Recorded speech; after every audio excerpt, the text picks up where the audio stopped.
The funny thing is that this is our the way that we're talking about this seems generally negative, but is not bearish per se, right? I mean, we're saying this is an industry now, and you need to start thinking about this as an industry. There's a path forward here for the industry, but there might not be a path forward for you.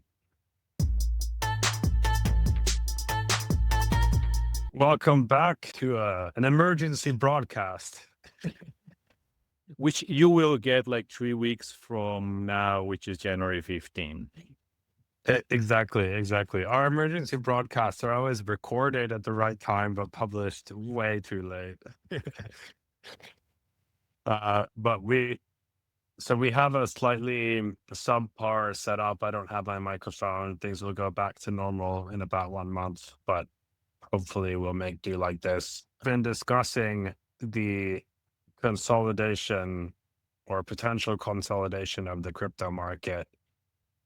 And I think like that will probably be the main theme of this episode.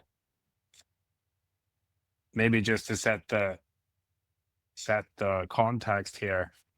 Over the past maybe like 2 or 3 weeks, I've seen at least 6 or 7 companies, all from different areas, some of whom I wouldn't have guessed that they would be in trouble.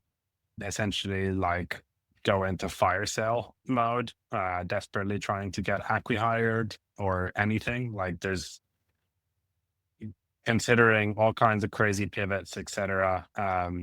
Yesterday, we saw CoinGecko announce leak the considering a sale for 500 million. I don't know, Mika, if you have any thoughts on that, but my first instinct was that they're trying to basically benchmark a valuation by leaking it publicly. Yeah, I think so. And the founder had a tweet just today that kind of felt cryptic in the way that I don't know how to describe it, but something is happening for sure. Yeah, I don't like, so my read of the market is that like the market prices are actually decently fine. Like I don't think we're at like panic levels in terms of the actual token prices and assets. But then the sort of like companies side of things seems to be essentially in like an all out panic. Do you have any views on why that is? And then we can sort of try to dissect it a little bit and then maybe go into like what this maybe means over the next year or two or for the market. There may be a couple of different ways to parse it. Like, do you want to parse it as market structure type of things, or do you want to parse it as kind of market psychology type of things? Because I think both of those kind of play into those decisions. And if you look at the market structure side, I think that's something where you're kind of looking at the funding landscape and that changing. There has been for infrastructure and crypto a pretty broad ability to fund very, very large scale, which even though I would say that something like the venture market hasn't slowed down as much as you would think relative to, it hasn't been so great for a couple of years already, but the kind of big ticket items really aren't happening.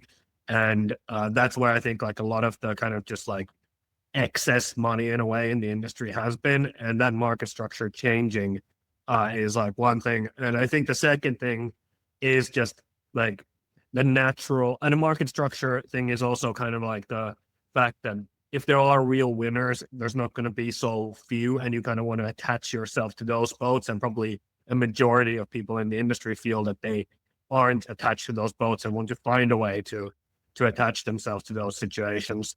And then maybe the last thing I'll say is just on market psychology. If you kind of look at the Wall Street sheet on like where we are in the cycle, I would say like this is something between like anxiety and capitulation in a way, where I think there is anxiety of, hey, things were kind of better for our firm back in the day.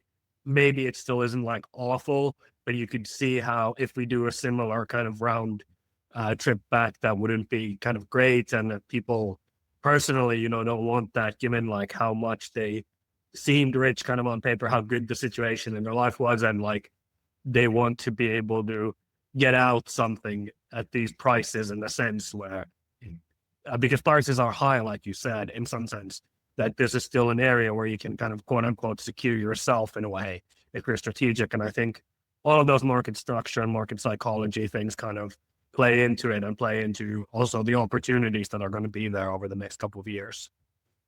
That sounds like fair. I haven't really seen I don't really have access to like the potential exit deal flow that you guys are mentioning, so I really don't have as clear a perspective on that. I can tell you what I've heard from teams and people still developing. Before we get on that, I know this kind of fit my biases, because I think I'd mentioned on a pod maybe about a year ago that in every freaking industry that I've seen, eventually like the middle just drops out, right? It's either a massively capitalized company somewhere or three randos working out of a co-working space, no middle ground. And it seems that finally the crypto industry might be getting around to that, where like a lot of the mid-sized players just end up disappearing. No. Yeah. Going back to what I've been hearing a lot is I was hearing a lot of disappointment, let's put it that way, from people who came into the industry. Who come to think of a lot of them around 2021, maybe early 2022, which is also at the very least on the Solana side, where I remember quite a few infrastructure companies were springing up. It seems a lot of that is not just about current prices, but more about people who haven't been through that many cycles going like, oh God, this shit again. Like things started going well, then they had the massive messes of 2022. Then it looks like things started going well again this year, and now we enter this. Even though, as you mentioned, it's not like Bitcoin crashed to 30K or something, or Solana went back to $8.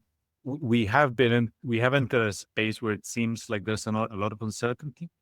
I could see people who enter crypto like just to get punched in the face in 2022, and then thinking that the business is going to start picking up again now, seeing numbers dry up and getting really uncomfortable about that.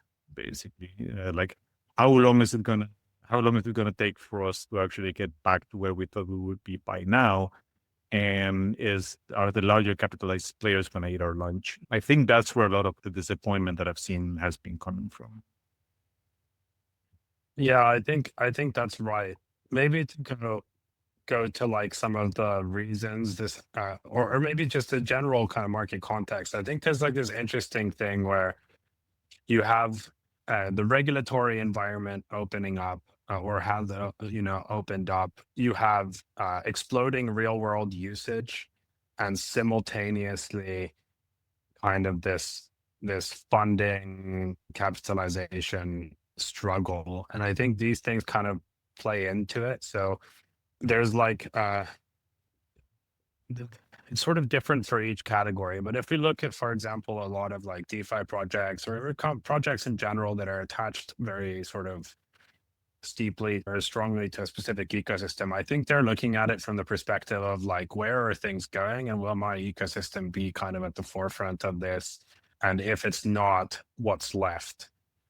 You can't really rely on this idea that there's just going to be retail that sort of spreads out across all these different ecosystems anymore. And so you're really looking at like, where is TradFi going? And I've been tweeting about this, and I think it's like at least a perception. Whether it's sort of fully reality is different, but from where I sit, it does feel like what TradFi chooses as the ecosystems to be in might be kind of like the last boats leaving, in a sense. Yeah. Not only ecosystems. I'm glad you brought that up, because I don't want to go on too long. One of the things that happens one of the reasons why this consolidations tend to happen in industry is because, well, for lack of a better word, professionalization up to a point. Let's say industrialization. Yeah, the regulatory environment is opening up, which sounds in the abstract great for the industry as a whole. But if you're kind of like a mid-size or let's say a second-tier company, and this is coming in, this is not going to deal with a second-tier company. Like Deutsche Bank is not going to deal with a second-tier company, even if they feel safe building on crypto rails. They're going to go to the names they know. Same thing for, and even if, there's not like a major name provider for them on infrastructure, like suppose that, I don't know, Deutsche Bank wanted to run a Solana node, right? They might go to Helios if they want somebody native, but they're not going to go to Ricardo's 10-person shop or something. So that sort of professionalization, industrialization is something that I think the industry was underestimating. I thought that the perspective was like, oh, regulation is opening up, therefore retail, like everybody rushes in, right? They don't think there's going to be a few players, that players go for a certain type of partner, generally speaking. Yeah. And there's also sort of this dynamic where a lot of companies in the early days have seen sort of explosive growth, crazy high margins. And obviously, over time, crazy high margins means that like other people get interested in crazy high margins.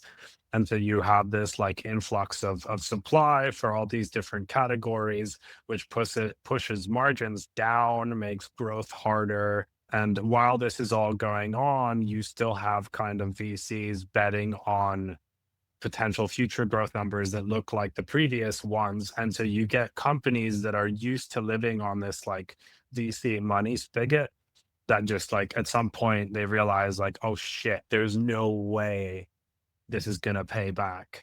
Then you get situations where a company who's had comfortably been able to raise crazy amounts of funding suddenly is unable to, and they just haven't set up their cost structure to deal with that reality, and then very quickly end up in this situation where you need to get acqui-hired or you need to do something.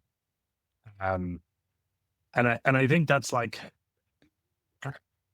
yeah, I think that's like going to change the dynamics of the industry a lot. So I think there's going to be a crazy amount of M&A activity. And that's why I mentioned the regulatory thing, because I think the regulatory thing has kind of opened up the M&A market in a sense. I think we're starting to get to a point where traditional companies are going to start making acquisitions. Obviously, like crypto native big companies are making acquisitions. There's probably about one acquisition a day going on right now. And so I think the market structure is going to change a lot. And I think Ricardo is right that it's going to be kind of like really big players and then really small ones. And the really small ones can kind of survive based on the fact that their cost structure is so low, and they only need to have one win. They only need to have one client or one decently performing product. They can operate in a niche that big companies won't come to, just like traditional market structure. And then the big companies are the ones that all the kind of like the volume is going to go to. And so, yeah, I think it's a really interesting time. I think it's going to be quite painful, but there's also like a lot of opportunity here to kind of take playbooks that have been used in traditional markets that you haven't really been able to run in this market before, and build like new things that are like quite large from a company size perspective. Of course, this all ties into AI as well. There's this uncertainty around like what do companies look like 3 years from now, and so balancing all these things is quite difficult. But I think people who or organizations that manage to will come out of this quite strong, because I think it's in any sector essentially. I think there's going to be an oligopoly basically. So you're going to have like a new oligopoly of DeFi, and it will be partially the same, the ones that kind of manage to navigate out of the existing DeFi players, and partially I think it'll be new in the sense of like it might be more institutional backed or something like that. And you'll have the same thing happen in staking and all these other things. Like, staking is going to change. It doesn't make any sense to pay based on a capital return requirement for somebody to run a box in their garage. Like there's going to be changes to that, but it's not going to completely go away. it'll probably get very, very professionalized, and the margins will get eaten into. And so you'll need to have a whole different level of volume to make it work. Same thing in consulting, your margins will be compressed. The buyers are more sophisticated. There's more supply and less kind of players with that sort of crazy amount of VC money to pay for things.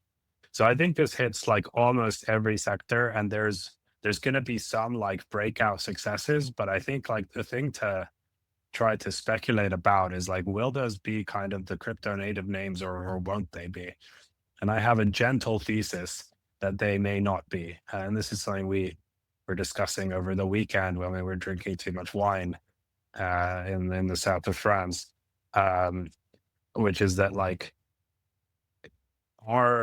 even ETH and Sol, which have like sort of like quite a lot of Lindy and are like pretty well positioned in some sense, like how well are they going to do in this area of like institutional money dictating winners? And I don't know. I'm somewhat skeptical, because I think it was Ricardo that said this off the recording. It was like, unfortunately, the guy making this decision of what to use in a bank, that's not an engineer. And I think a lot of crypto caters to engineer decision makers. Yeah. And thus kind of like dramatically doesn't understand the dynamics of what go into these decisions. But yeah, I'll stop there. I'm curious. It wasn't just that, and it was me, and it wasn't just that's not an engineer. It's that, and why that is important is people need to start thinking in a very enterprise mentality to know what how these decisions come about. It's not just that this person is not an engineer, because if, say, Joe manager somewhere makes a bad decision about picking platform X instead of Solana, Ethereum, whatever your preferred thing is, usually mentality from tech people on the other side is like, oh, when platform X blows up on their faces, they'll come back with stuff that actually works, and Joe manager will see what happens. And actually, that's never how it happens. Usually what happens is that, given that Joe manager should have never made a decision in the first place, Joe manager is going to find a good excuse for why that was a good decision. It just didn't happen to work out at the time, because that sort of decision-making layer tends to perpetuate itself. Or, Joe manager goes somewhere else and makes a different decision for another platform that is not going to be made on technical grounds. So yeah, I don't think really that these decisions are going to happen on a technical basis. The technicals are going to have an impact, but I suspect that a lot of the impact is going to come from whatever brand name and Lindy value they can acquire between now and when the decision gets made, not the actual implementation details of would this thing made more sense on a different platform kind of thing. So yeah, things are going to get really funky. The weird thing here is that it's related to another topic that we were also discussing over the weekend that I'm not going to get into to not derail this thing right now, is that people need to figure out if they have a very clear way to play this. And if not, maybe they should just be getting out of the way. Because even if you think that whatever horse you're betting on, whatever horse's token you're betting on right now is going to be either the winner or the primary acquisition target, you may want to start looking at what happened between Circle and the Axelar acquisition. Where it was pretty much an acqui-hire. The value flew mostly to the team and the investors. It did not flow to the token. I expect we're going to be seeing a lot more of these things with acquisitions for things that even have a public token out there. So, I don't know, like, I think that there's a lot of hair that's going to come out of these things happening on the crypto space that would not have happened elsewhere. Mika, what do you think? You have a different sort of viewpoint on all this. Yeah, I mean, like, one of the things I would highlight, there's a few things I could go into, but the thing I want to highlight maybe is there is like a path dependency here, which I feel that is quite large in the sense of startups getting to distribution versus incumbents getting smart, and crypto kind of never got quite to the scale. The reason why you mentioned like Ethereum and Solana is because those are the only things that reasonably have a chance where you could argue that the scale is large enough for them to kind of survive that transition period. And even they could be in trouble. And I think there is like a path for the industry, which could have happened where there was more of a leading L1 that was very fast and high performant and kind of really took the network effects around it very strongly and then would have kind of been the de facto choice. I think Ethereum essentially could have been that, given some different designs, and didn't end up being that. And this is the kind of place we find ourselves in. There may be an opportunity kind of longer term, I think, in the sense that if you are managed to stay alive in the game somewhat, like maybe you're not the obvious success, but you are the kind of public choice, number one. There's enough things happening that will keep you alive to keep you going, growing somewhat on some certain aspects as well. And over time, your qualities actually mattering in the sense of, because you could still make an argument that in like an end state, what's the kind of most beautiful outcome is that this system runs on like a public programmable thing, and you can do all the stuff you want, and you have very large network effects around that, and you have like all these applications that interact with each other in a much quicker fashion. And like, this is a larger conversation, but like maybe other things can get there, like Stripe and others, but maybe not. Also, maybe there is something where it's like an era of disillusionment, but you come back at the end of it pretty strong again. But I don't know, like the thing. You mean like achieving kind of this like internet like Yes. position? Yeah. I feel like I mean, that would be lovely. I feel like what makes that more unlikely is that financial incentives built in are very useful for a lot of things, right? They like make all these interesting new things possible, but they also mean that you have revenue capture that other people want. Like the internet, no one has an incentive to try to make their own internet because there's no extraction from the internet protocol. And so it could be, but who knows? And one thing I just wanted to point out here was like also that a lot of these, like Solana included, even though it's more recent, but Ethereum, obviously Bitcoin, all this stuff, they were kind of built for a regulatory environment that doesn't exist anymore. And we could go back to that. And in some ways, the best thing that could happen to Solana and Ethereum, I think, would be for the regulatory environment to kill all the TradFi stuff. But if it doesn't, then I think they're in a tricky position. And like you can argue that one day the regulatory environment will kill them again or something like that, but it gets harder to argue, and the sort of like potential future goes so far out that it's like very difficult to speculate about. The other thing that I wanted to mention is I do think like on this whole topic of like kind of being in this sort of mid-range, like I think if you're an actual quality project, regardless of your size, you may not sort of last independently for a very long time, but this is probably going to be the best situation for getting acquired that has existed. And so there's like pros and cons, and I think like there'll be a lot of sort of new allegiances forged in this coming market.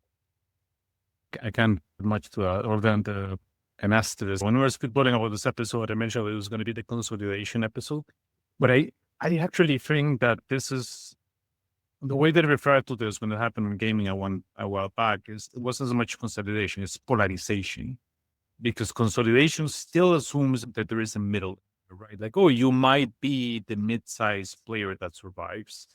I am not entirely sure that's the case either here. I mean, like a Well, mid-sized player might be better served by trying to eat other mid-sized players so they get large. Yeah. Yes. Exactly. They should be doing that. Eat, merge, whatever the fuck you can do to get big. Having said that, though, there are probably market niches which are kind of like barely big enough for a mid-sized player, but just not big enough for a big player. And like I don't have any examples in mind, so like this is pure speculation, but I think that's like a possibility. That like at least you have a longer time before, like it's only once the big players sort of stop, there's no more opportunities in the really big range, that they'll start looking at slightly smaller opportunities and going from there. The way that I've seen that happen before, and it might play different in different crypto, is that usually the middle gets basically underserved for a while, because either the ones who are serving, if you had mid-sized companies that were servicing the middle, and either those get acquired and the larger acquirers starts phasing out the middle, while the other ones that didn't have that contact in particular dies or end up shrinking. So again, you get the polarization, and then maybe some of the small ones start growing up to service it a little bit. I wouldn't be, if I'm running a mid-sized company right now, I also would not be betting on my mid-sized business is the one that's going to survive. The way that this has always worked out since I've been in the software industry is basically a rush for the doors.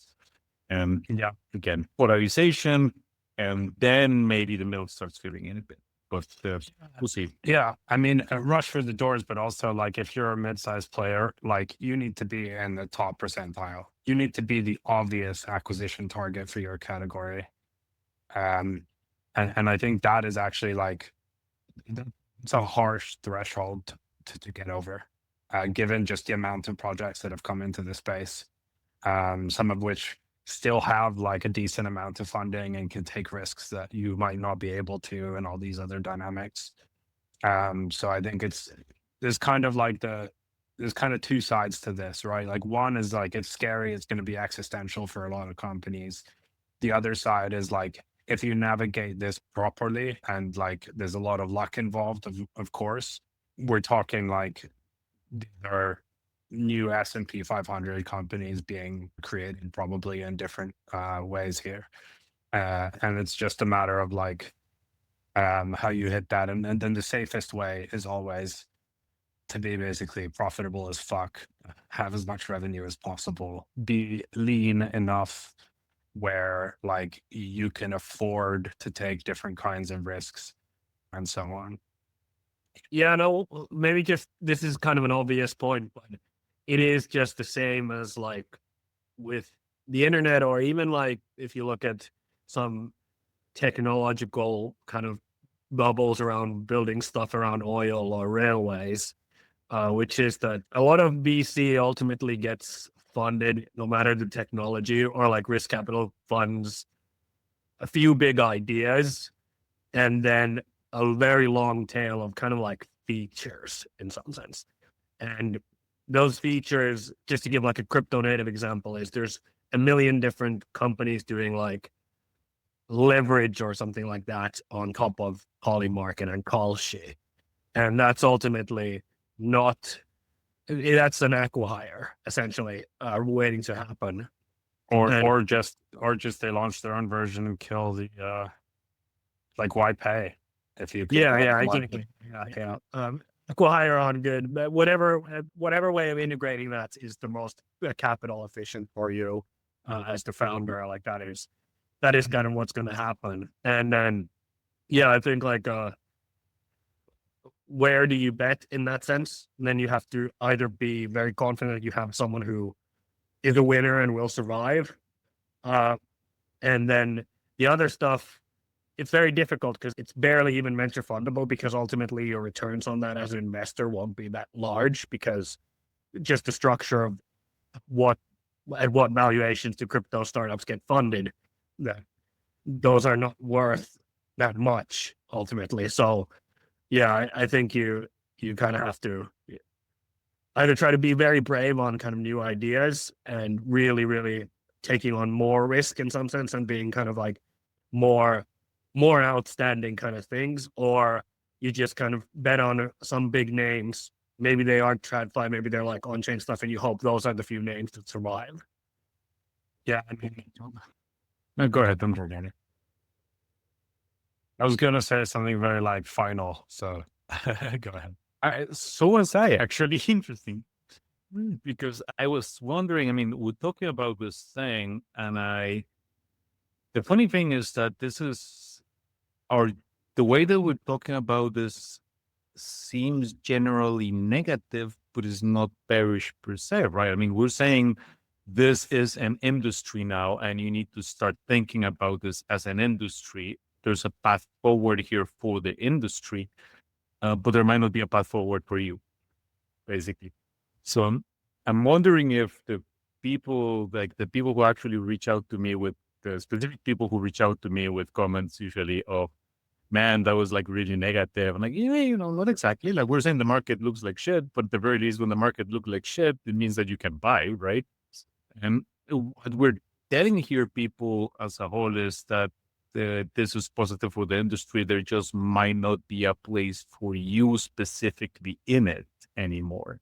At the very least, not at how you're used to perceiving it, your space in it. So anyway, that just came to mind. I'll put the risk return in a positive way here, which is that, like Dem said, if you are able to be a part of the growth story of this tech, that's an S&P 500 company. Those are 100 billion. Like there's a 100 billion company for you there. And the positive way to think about the risk return is that the market at the lower end is essentially like pricing everything kind of similar. And if your thing survives, that can still be like 100x bagger for you, in my opinion. Like obviously you have to be really, really good on a set selector at that point. And you have to have a little bit luck on your side that it actually works out for you. But I like that return is still there to me on the table. It's just that it will be so concentrated and like kind of so fast when the market realizes it. If it happens from them, I guess now I'm specifically talking about like the kind of token side and buying, if it happens there at all. But I think the risk reward for that is still like adequate in some sense. It's just that you're more likely to hit zeros than before on even big names. But like the ultimate outcome can still be like pretty big if you make it. And it will be for someone for sure. I'm going to add a whole bunch of asterisks there, and this gets us to a few. This probably opens it up for further discussion, which is if your thing survives is very general, right? You need to define what your means. If I used to say that nothing ever dies in crypto, I think that we're going to start seeing things actually die in crypto. I mean, in the sense of the team gets acquired and the token just disappears. This was unlikely to happen before because there was still an incentive to try to keep the charade going. That law goes away in the environmental acquisitions acquihires. So that's thing one. Then when you say your thing, it depends if you mean your thing as the guy who bought the token, your thing as the person who works at this company, or your thing as the founder. As the person who bought the token, chances are you need to assume that you're screwed here. The risk return, I don't think is going to be justified in most cases. If you're an employee at a crypto team and you have, a share assignment within this, then sure, chances are that if your thing survives, you're going to make money. If you're a founder, you're good. If you're going to if you're a founder and you do go for the acquisition, you're good.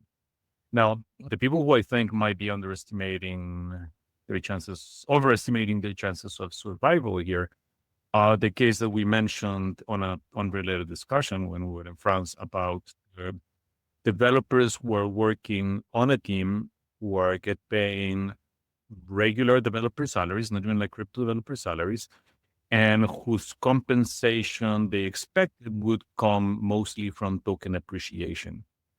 They have no shares to the company. They don't get to decide how all the income in the company gets acquired, if it gets assigned. That is going mostly to the founders and maybe ideally to investors. Those people are going to be in a really iffy situation because, which is also, by the way, where a lot of the disillusionment that I've seen is coming from. People who are just working with crypto teams paying, getting regular developer salaries, but having to deal with the crypto, let's say, mental overhead and the extra crypto stress that you might not get from a more traditional industry. So I don't think that doing the generalizing things to if your things are necessarily very useful for people, because we have at the very least those 4 big categories there. I'll do one shill here quickly because this is about token not having value, which is the case in 99% of these things. I do think it's a competitive advantage for Solana, and I'll go this far, which is that a lot of the Solana projects right now not only are coming out of, but will in the next few months increasingly pivot to fully ownership structure on chain, which means that whether or not that the valuation is too high is another question, but I think that's a competitive advantage for Solana, which is that through MetaDAO, these coins will actually be owned the way that they should be owned, and there's investor protections around that, and all that will be clear. That's a shill for one of our positions, which I think I just wanted to say, because I think if we run back the clock and it's so that Solana, for example, works out, I think it will be precisely for that reason that like the market structure, which is very, very messed up in terms of incentives, is actually fixed. Whether or not that actually happens, that's one question. But maybe you give like a concrete like kind of prediction, or because in the abstract terms it's true, but I think the interesting question is what cohort here survives and what types of companies, and perhaps for a lot of liquid investors that cohort can be put together by a basket of something like Uniswap, Ethereum. Pick your kind of that category of DeFi, the biggest DeFi players. Jupiter, I would say, is one. You can go further low on it, like drifty areas or whatever. But do you think in that category, right now the valuations are between like, let's say 1 to 3 billion for the very, very top of DeFi. Do you think it's EV positive to allocate across those and that you would end up in the positive? Like, so as a category, that blue chip group of like Uniswap, all that, like, is that EV positive still in the I think it's possible. I'm running on a battery, so I need to call it here in a sec. But I think it is possible. Like I said, I think the top tier DeFi names, if they navigate correctly, can be well positioned. I think just to go back quickly to what you guys were just talking about, I think like the odds are, whether you're a founder, an investor, or an employee, the odds are you're in the wrong place and the thing is not going to survive. I think that's just sort of the harsh truth. The pool of things is just fairly small relative to how much stuff there is. And so it depends on your sort of personal positioning. Having said that, I think like in my mind, like the big question regarding all of these things, regarding analyzing specific companies or projects, DeFi, networks, everything, the question is who is able to sell to banks? I think that's like the fundamental question, and it comes back to this question of, are you big enough to sell to banks? Are you credible enough to sell to banks? Are you doing the right thing that the banks want? And that game is just, it's a very different game than the game we've been playing so far in the crypto market. And some teams will manage it. Like I'm not an investor, but like I think, for example, Ethena has at least demonstrated their ability to like get stuff done with TradFi. And so I would be looking at that and trying to understand like who is able to sell to banks, and also who has some kind of moat against like a TradFi version of the thing. Like, is there some reason why the thing can't be easily replicated? And in some cases there will be a reason, in other cases not. And that's actually a good heuristic and a follow up if you're in infrastructure. One piece of advice I would give people is stop talking to other crypto people about your chances of survival, and maybe start trying to find a contact at Telefonica or Telecom and explain the thing that you're doing to them and see if they get it, see if they see an itch there. That is going to tell you a lot more about your chance of survival in the next 5 years than any crypto native is going to do. Yeah. All right. Let's call it there. Super positive episode, guys. Good vibes. I like that actually. Nice and tight. Yeah. We'll see everyone in the next episode where probably everything is Counter changed. thesis, everyone runs the economy super hot, things go up. There's one more hurrah, one more blast of awesomeness across the spectrum of Well, all over. I'm gonna add the asterisk that that's not a counter thesis. That just extends your runway. Yes. Yeah, but we can discuss that next time, just to keep the emotional roller coaster ride going. So thank you, everyone. See you next time. Ta-ta.